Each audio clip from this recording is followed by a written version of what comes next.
ජියෝප්‍රෝ YouTube channel එකට ඔයාලා සියලු දෙනාම සාදරයෙන් පිළිගන්නවා. අද අපි කතා කරන්න යන්නේ භෞතික භූගෝල විද්‍යාවට අයත් බහුවර්ණ ප්‍රශ්න කිහිපයක් පිළිබඳවයි. මෙහිදී 11 වෙනි ප්‍රශ්නය භූගෝල විද්‍යා විෂය භෞතික හා මානුෂ සංසිද්ධීන් අධ්‍යයනය කරන සංගෘහීත ප්‍රකාශනයක් ලෙස දක්වන වඩාත් නිවැරදි ප්‍රකාශය කුමක්ද? භූගෝල විද්‍යාව යනු භෞතික හා සංස්කෘතික සංසිද්ධි කාලීනව හා අවකාශීයව විග්‍රහ කරන විෂයක්. එවිට මෙහි පිළිතුර වන්නේ දෙවෙනි පිළිතුර භෞතික හා සංස්කෘතික ප්‍රපංචයන් කාලීනව හා අවකාශීයව විග්‍රහ කරන්නකි. 12 වෙනි ප්‍රශ්නය මාන්සල කඳන් දැරීම දිගු මූල පද්ධතිය සහ පත්‍ර ඉටිවැස්ම සහිත වීම යන ලක්ෂණ දක්නට ලැබුණේ කුමන බියෝමයක ශාක ආශ්‍රිතවද? අධික උෂ්ණත්වය හා ජල හිඟයට ඔරොත්තු දීම සඳහා කාන්තාර ශාක මාන්සල කඳන් හා දිගු මූල පද්ධතියක් දරනු ලබනවා. මෙහිදී පිළිතුර වන්නේ 4 වෙනි පිළිතුර කාන්තාර. 13 වෙනි ප්‍රශ්නය වායුගෝලීය සංයුතය තුළ ස්ථිර වායුවක් සහ විචල්්‍ය වායුවක් පිළිවෙලින් දැක්වෙන පිළිතුර කුමක්ද? වායුගෝලයේ ස්ථිර වායුවක් ලෙස ඔක්සිජන් 21%ක්ද විචල්්‍ය වායුවක් ලෙස කාබන් ඩයොක්සයිඩ්ද පවතී. මෙහිදී පිළිතුර වන්නේ දෙවෙනි පිළිතුර ඔක්සිජන් සහ කාබන් ඩයොක්සයිඩ්. 14 වෙනි ප්‍රශ්නය ශ්‍රී ලංකාවේ වියලි කලාපයට පමණක් සීමා වූ පස් වර්ග දෙකක් දැක්වෙන වර්ණය කුමක්ද? රතු කහ ලැටසෝල් වයඹ වෙරළබඩ ආශ්‍රිතව සහ ග්‍රැමසෝල් මුරුක්කන් ප්‍රදේශය ආශ්‍රිතවද වියලි කලාපයට සීමා වූ පස් වර්ග වේ. මෙහිදී වියලි කලාපයට පමණක් සීමා වූ පස් වර්ග දෙකක් දැක්වෙන වර්ණය වන්නේ තුන්වෙනි පිළිතුර රතු කහ ලැටසෝල් සහ ග්‍රැමසෝල්. 15 වෙනි ප්‍රශ්නය කඩුගන්නාව නයිස් පාෂාණය අයත් වන්නේ? මෙහිදී ශ්‍රී ලංකාවේ භූමියෙන් 90%ක්ම අයත් වන්නේ වසර මිලියන 570කට වඩා පැරණි ප්‍රාග් ක්‍රේම්බීය යුගයටයි.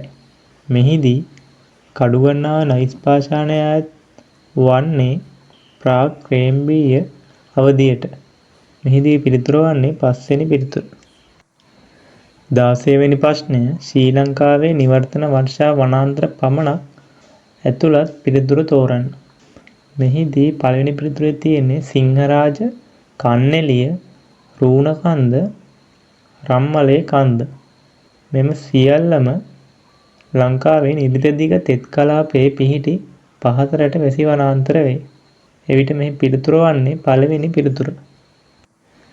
17 වෙනි ප්‍රශ්නය ශ්‍රී ලංකාවේ තෘණභූමි පද්ධති වර්ග වන තෙත්පතන, වියලිපතන සහ දමන යන ඒවාට නිදසුන් පිළිවෙලින් දැක්වෙන පිළිතුර කුමක්ද? තෙත්පතන, වියලිපතන, දමන යන ඒවාට නිදසුන් පිළිවෙලින් දැක්වෙන පිළිතුර වන්නේ පළවෙනි පිළිතුර හෝටන් තැන්න, රක්වාන කඳු, මාදුරු ඔය. 18 වෙනි ප්‍රශ්නය ශ්‍රී ලංකාවේ අධිකතම සාමාන්‍ය වාර්ෂික වර්ෂාපතනයක් සහිත ගංගා ද්‍රෝණිය කුමක්ද? ශ්‍රී ලංකාවේ සාමාන්‍ය වාර්ෂික වර්ෂාපතනය වැඩිම ගංගා ද්‍රෝණිය ලෙස සලකනු ලබන්නේ කළුගඟ ද්‍රෝණියයි. මෙහිදී පිළිතුර වන්නේ තුන්වෙනි පිළිතුර. 19 වෙනි ප්‍රශ්නය ශ්‍රී ලංකාවේ විශාලතම ෆෙල්ස්පාර් සහ ඇපටයිට් නිදි පිහිටා ඇති පළාත් පිළිවෙලින් දැක්වෙන පිළිතුර තෝරන්න. ෆෙල්ස්පාර් සහ ඇපටයිට් යන නිදි පිහිටා ඇති පළාත් අනුපිළිවෙලින් දැක්වෙන වර්ණය වන්නේ තුන්වෙනි පිළිතුර මධ්‍යම සහ උතුරු මැද. 20 වෙනි ප්‍රශ්නය ගංගාවක වෘද්ධ අවස්ථාවේ දක්නට ලැබෙන භූලක්ෂණ 3ක් නිවැරදිව දැක්වෙන පිළිතුර තෝරන්න. ගංගාවක අවසාන අවධියේදී එනම් වෘද්ධ අවධියේදී තැන්පත් වීම නිසා මෙම භූලක්ෂණ නිර්මාණය වනු ලබනවා. එවිට මෙහිදී පිළිතුර වන්නේ හතරවෙනි පිළිතුර දුනුවිල, හැඩපළු ගංගාව සහ ඩෙල්ටා. 21 වෙනි ප්‍රශ්නය ගෝලීය උණුසුම ඉහළ යාමේදී ඉතා සුවිශේෂ වශයෙන් සංවේදී වන පරිසර පද්ධතිය වන්නේ. ජෛව විවිධත්වය අධික බැවින් උෂ්ණත්ව වෙනස් වීම් වලට මෙම නිවර්තන වැසි වනාන්තර පද්ධතිය ඉතා සංවේදී වෙනවා. මෙහිදී පිළිතුර වන්නේ තුන්වෙනි පිළිතුර නිවර්තන වැසි වනාන්තරය. 22 වෙනි ප්‍රශ්නය ශුෂ්ක ප්‍රදේශවල කාදිත භූරූප පමණක් දැක්වෙන පිළිතුර වන්නේ.